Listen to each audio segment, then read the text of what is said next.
بسم اللہ الرحمن الرحیم، السلام علیکم ورحمۃ اللہ وبرکاتہ۔ ساتھیوں، مشنری یا اسکولوں میں مسلم طلبہ کا انجام کے حوالے سے جو اللہ کے ولی نے کتاب لکھی ہے عربی میں،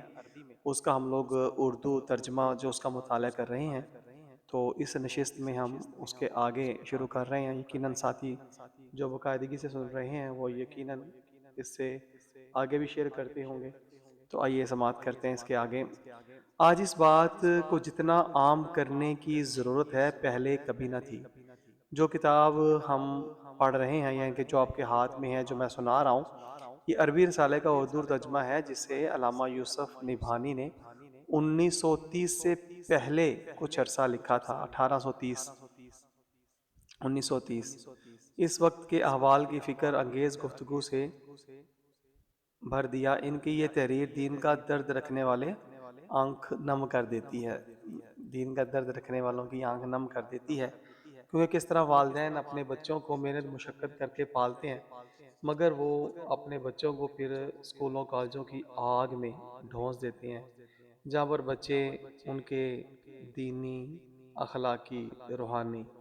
اقدار کا جو ہے نا وہ قتل ہو جاتا ہے۔ اس چاند کو کچھ بھی ہو جائے، جو ہمارے بچے ہوتے ہیں وہ اپنے ہی ہاتھوں سے جب ہم نے دوزخ کی آگ میں پھینک رہے ہوتے ہیں تو اس کے ایمان کی کوئی پرواہ نہیں کرتے۔ حقیقت بھی یہی ہے کہ آج ہم نے جو کہ بچہ فطرت اسلام پہ پیدا ہوتا ہے، اس کو ہم لوگ خود ہی یہود و نصارہ کے ہاتھوں ان کی تعلیم کے ذریعے جہنم جہنم جہنم کا ایندھن بنا رہے ہوتے ہیں۔ تو اس حوالے سے آگے جو سلسلہ چل رہا ہے وہیں سے میں پھر دوبارہ سے جوڑ رہا ہوں تمام کے تمام ساتھی اس حقیقت کو جان کر کے اپنے بچوں کو دین اسلام کی تعلیمات سے روشن کریں۔ تو اس میں اگلی نشست میں جو ہم نے تقدیم کے حوالے سے پڑھ لیا تھا، اس میں اب جو اگلا ہمارا جو باب ہے وہ یہ تھا کہ بچوں کی، اس کا موضوع تھا بحث اول، مقدمہ بحث اول میں تھا۔ یہ مبحث دوم کی طرح امام نووی رحمۃ اللہ تعالی علیہ کی جو شرح ہے، شرح مسلم ریاض الصالحین، اور ابن اللان کی شرح ریاض الصالحین کا اختصار ہے، بجز شیخ الاکبر کی عبارت کے جو میں نے ان کی کتاب سے نقل کی ہے۔ حضرت نوح علیہ السلام نے اپنی قوم سے جو بات کہی، اس کے بارے میں ان کی طرف سے خبر دیتے ہوئے اللہ تعالیٰ کا ارشاد ہے، میں تمہارا بھلا چاہتا ہوں۔ حضرت سلمہ نے حقائق میں لکھا ہے کہ بعض مفسرین نے النصح لکم کی تفسیر یہ کی ہے، میں ہدایت کی طرف تمہاری رہنمائی کرتا ہوں۔ شاہ کرمانی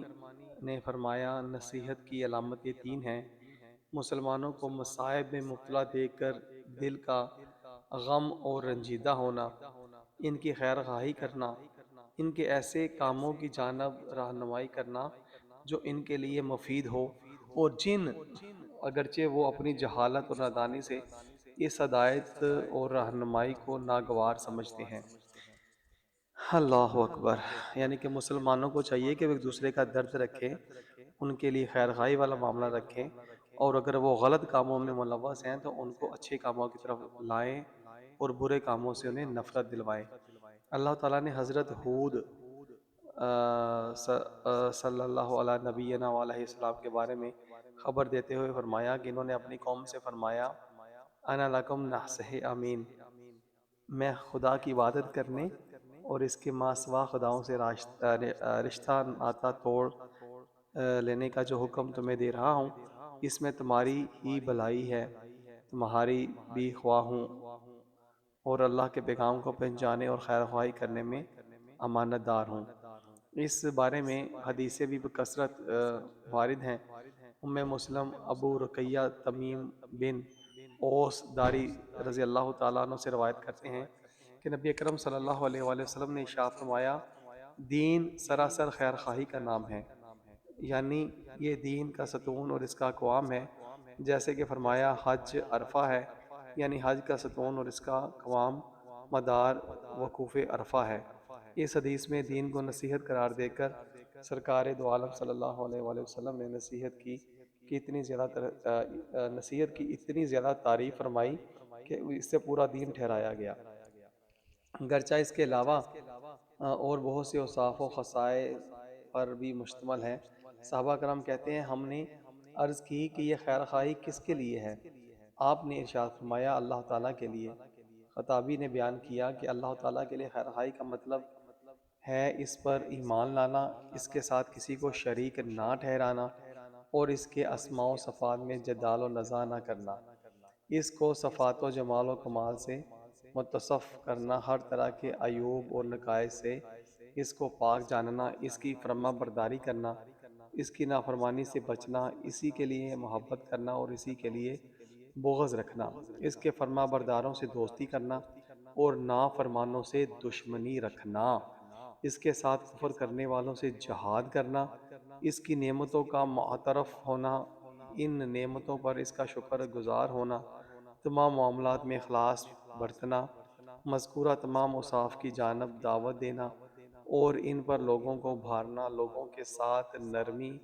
والا سلوک رکھنا اور ان باتوں کو ان کی تعلیم دینا جنہیں وہ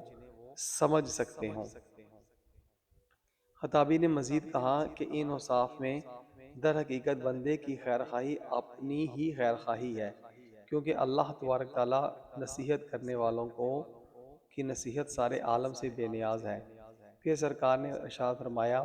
یہ خیر خواہی اللہ کی کتاب کے لیے ہے۔ علماء نے بیان کیا کہ کتاب اللہ کی خیر خواہی کا مطلب ہے اس پر ایمان رکھنا۔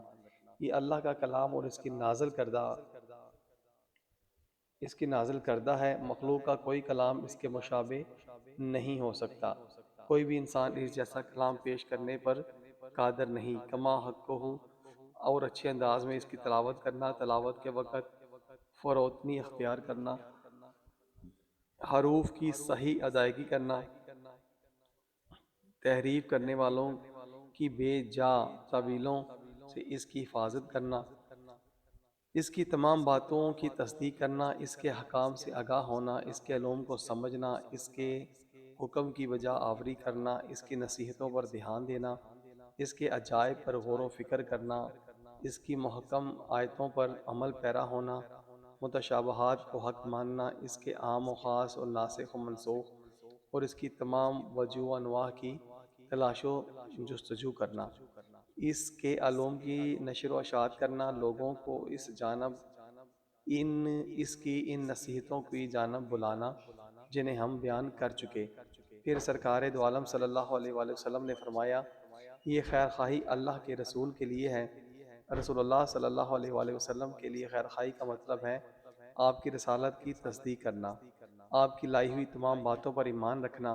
اور جن باتوں کے کرنے کا آپ نے حکم دیا ہے انہیں بجا لانا اور جن باتوں سے روکا ہے ان سے باز رہنا، زندگی میں اور وفات کے بعد آپ کی نصرت اور حمایت کرنا، آپ کے دشمنوں سے دشمنی کرنا، دوستوں سے دوستی رکھنا،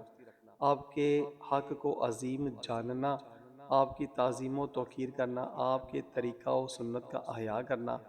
آپ کا پیغام عام کرنا، آپ کی احادیثوں کی نشر و اشاعت کرنا، ان کے علوم سے فائدہ اٹھانا، ان کے معانی کی سمجھ پیدا کرنا، لوگوں کو ان کی جانب بلانا، ان کی تعلیم دینے میں نرمی اور مہربانی سے کام لینا، ان کو عظیم و جلیل جاننا، انہیں پڑھنے کے وقت باادب رہنا، علم نہ ہونے پر ان میں کلام کرنے سے باز رہنا، ان سے نسبت و تعلق رکھنے کی وجہ سے محدثین کی تعظیم کرنا، آپ کے اخلاق و عادات کو اختیار کرنا، آپ کے آداب کو اپنانا، آپ کی آل اور آپ کے صحاب سے محبت کرنا، باب سنت میں بدعتیوں سے اور کسی بھی صحابی رضی اللہ تعالیٰ عنہما پر طعن کرنے والے سے بغض رکھنا۔ پھر سرکار دو عالم صلی اللہ علیہ وآلہ وسلم نے ارشاد فرمایا اور یہ خیر خواہی ائمہ مسلمین کے لیے ہے، ان کی خیر خواہی یہ ہے کہ حق پر ان کی مدد کرنا، اس میں ان کی فرما برداری کرنا، انہیں اس کا حکم دینا، نرمی و لطف کے ساتھ انہیں متنبہ کرنا، پند و موعظت کرنا، انہیں مسلمانوں کے ان حقوق سے آگاہ وہ باخبر کرنا جن سے وہ غافل ہیں، جو ان تک رسائی حاصل نہ کر سکیں، ان کے خلاف بغاوت نہ کرنا، ان کی اطاعت و فرما برداری کے لیے مسلمانوں کے دلوں کا مانوس ہونا، جھوٹی تعریف کر کے انہیں دھوکے میں نہ ڈالنا، ان کے لیے صلاح و فلاح کی دعا کرنا۔ یہ سب اس بنا پر ہے کہ آئمہ سے مراد خلفاء وہ لوگ ہیں جن پر مسلمانوں کے معاملات کی انجام دہی کی ذمہ داری ہے۔ یہی مشہور ہے اور خطابی نے اس کو بیان کیا ہے۔ پھر انہوں نے لفظ آئمہ کو علماء دین کی تعویل میں بھی لیا جاتا ہے، اور ان کی خیرخواہی کا مطلب ہوگا ان کی روایات کو قبول کرنا اور احکام میں ان کی تقلید کرنا، ان کے ساتھ حسن ظن رکھنا۔ اس کے بعد سرکار دو عالم صلی اللہ علیہ وآلہ وسلم نے فرمایا، یہ خیرخواہی عام مسلمانوں کے لیے ہے۔ ان کی خیرخواہی یہ ہے کہ دنیاوی اخروی مصلحتوں کی جانب ان کی رہنمائی کرنا، ان مصلحتوں پر اپنے قول اور عمل سے ان کی مدد کرنا، ان کی پردہ پوشی کرنا، ان کی ضروریات پورا کرنا، ان سے ضرر رساں چیزوں کو دور کرنا، ان کے لیے نفع بخش چیزوں کے حصول کا سبب بننا، نرمی کے ساتھ انہیں نیکی کا حکم دینا اور برائی سے روکنا۔ جو خود پسند ہو وہی ان کے لیے بھی پسند کرنا، اور جو خود ناپسند ہو وہ ان کے لیے بھی ناپسند کرنا۔ اپنے قول و فعل سے ان کی جان، مال اور عزت کی آبرو کی حفاظت کرنا۔ انہیں نصیحت کی ان تمام قسموں کو اختیار کرنے پر برا کے کرنا، ان کا بیان ہم نے ابھی کیا ہے۔ اسلاف اکرام میں کچھ ایسے بھی تھے جو نصیحت و خیرخواہی میں اس حد تک پہنچے ہوئے تھے کہ انہوں نے اپنی دنیا کو نقصان میں ڈال دیا اور اس کی کوئی پرواہ نہ کی۔ اب ابن بطال نے کہا، یہ حدیث اس بات کی دلیل ہے کہ نصیحت اور خیرخواہی کا کام دین اور اسلام ہے، اور اس پر بھی دلیل ہے کہ دین قول پر واقع ہوتا ہے۔ نصیحت کا فرض کفایہ ہے، جسے اگر ایک شخص بھی ادا کر دے تو وہ باقی تمام لوگوں سے ساقط ہو جائے گا۔ بقدر ضرورت طاقت اس وقت واجب ہے جب نصیحت کرنے والے کو یہ معلوم ہو کہ اس کی نصیحت قبول کی جائے گی، اس کی بات مانی جائے گی اور اسے اپنے اوپر کوئی خطرہ بھی نہ ہو۔ لیکن جب اسے لوگوں کی طرف سے کسی اذیت اور تکلیف کا اندیشہ ہو تو اس کے لیے نصیحت صرف جائز ہے، لازم نہیں۔ صحیح متفق علیہ حدیث میں نبی حضرت جریر بن عبداللہ رضی اللہ تعالیٰ عنہ سے مروی ہے، وہ کہتے ہیں کہ میں نے نبی کریم صلی اللہ علیہ وآلہ وسلم سے بیعت کی، یعنی ان سے یہ عہد و پیمان کیا کہ نماز قائم کروں گا، زکوٰۃ ادا کروں گا اور تمام مسلمانوں کی خیر خواہی کروں گا۔ حضرت انس رضی اللہ تعالیٰ عنہ سے مروی ہے، ایک دوسری متفق علیہ حدیث میں ہے کہ رسول اللہ صلی اللہ علیہ وآلہ وسلم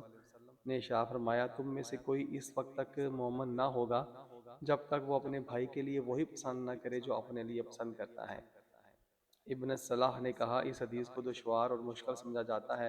حالانکہ ایسا نہیں ہے، کیونکہ اس کا معنی یہ ہے کہ تم میں کسی کا ایمان اس وقت تک کامل نہ ہوگا جب تک وہ اپنے مسلمان بھائی کے لیے وہ پسند نہ کرے جو اپنے لیے پسند کرتا ہے۔ صحیح حدیث میں آیا ہے کہ اہل ایمان ایک جسم کی طرح ہیں کہ جسم کا کوئی حصہ بیمار ہوتا ہے تو اس کی وجہ سے پورا جسم بخار میں مبتلا ہو جاتا ہے۔ تو ساتھیو، آج ہم یہیں تک پڑھتے ہیں، کل انشاءاللہ الرحمن اسی سلسلے کو پھر آگے جوڑتے ہوئے آگے پڑھیں گے، کیونکہ اس طرح پھر ریکارڈنگ لمبی ہو جاتی ہے اور آپ ساتھی شاید کسی ضروری کام میں مشغول ہوتے ہیں اور رک کے سنتے ہوں، تو پھر یہیں سے آگے سلسلہ جو ہے نا وہ جوڑی رکھیں گے انشاءاللہ تبارک و تعالی۔ اجازت دیجیے، السلام علیکم ورحمۃ اللہ وبرکاتہ۔